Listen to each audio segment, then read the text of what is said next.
আপনারা জানেন গতকাল গণভবনে অনুষ্ঠিত 14 দলের সভায়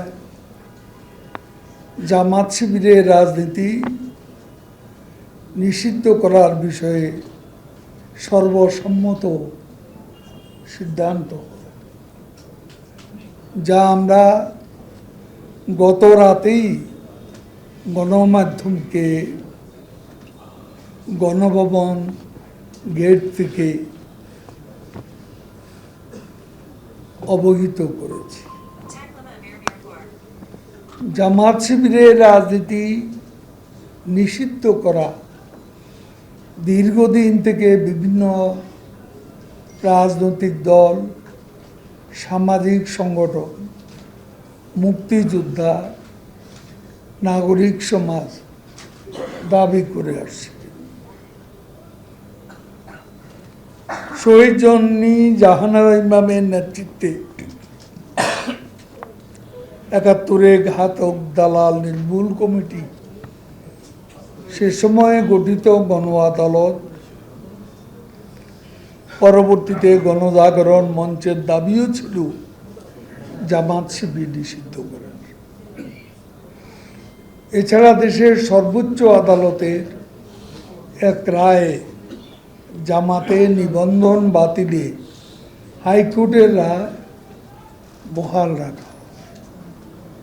আপনারা জানেন বাংলাদেশের গণপ্রতিনিধিত্ব আইন অনুযায়ী রাজনৈতিক দল হিসেবে নির্বাচন কমিশনের নিবন্ধন না থাকলে কোনো রাজনৈতিক দল নির্বাচনে অংশ নিতে পারবে না।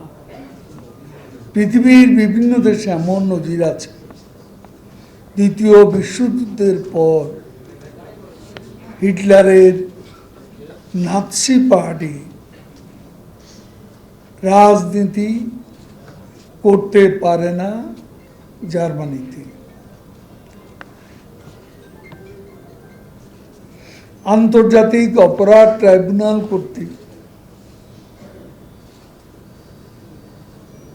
জামাতে ইসলামীকে দল হিসেবে যুদ্ধাপরাধের সাথে সংশ্লিষ্ট বলে উল্লেখ আছে। মূলত জামাত ধর্মের মুখোশ পরা সাম্প্রদায়িক অপশক্তি। নানান সময় তাদের দ্বারা প্রকাশ্য ও গোপনে নানা অপতৎপরতা, নাশকতা, ষড়যন্ত্র, রাষ্ট্রবিরোধী কর্মকাণ্ডে সম্পৃক্ততার প্রমাণ পাওয়া গেছে এবং দেশের জনগণও সেটা অবহিত।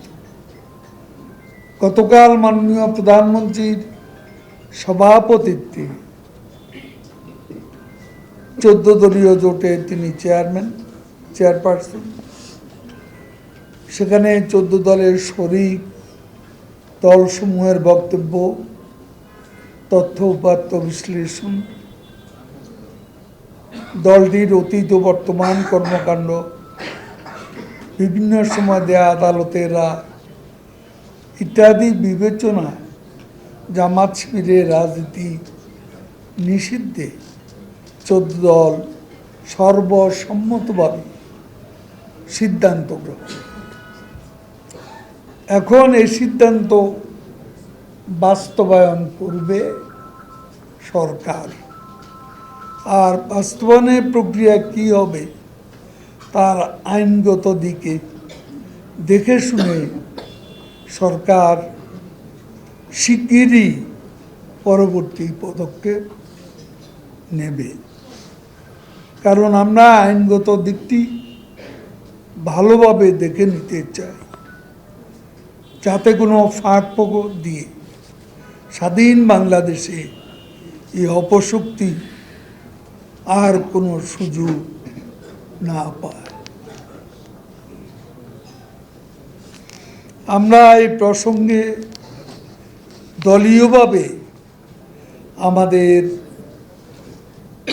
ঢাকা মহানগর সহ সকল মহানগর,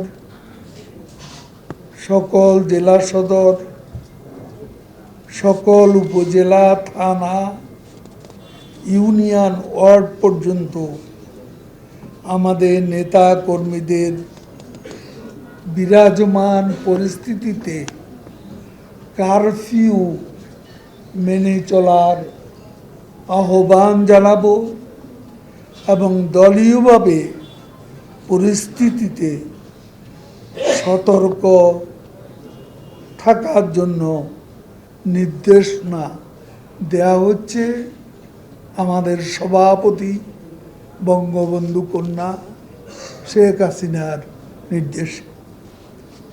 গুজব, আতঙ্ক সৃষ্টিকারীদের বিরুদ্ধে সতর্ক থাকতে হবে।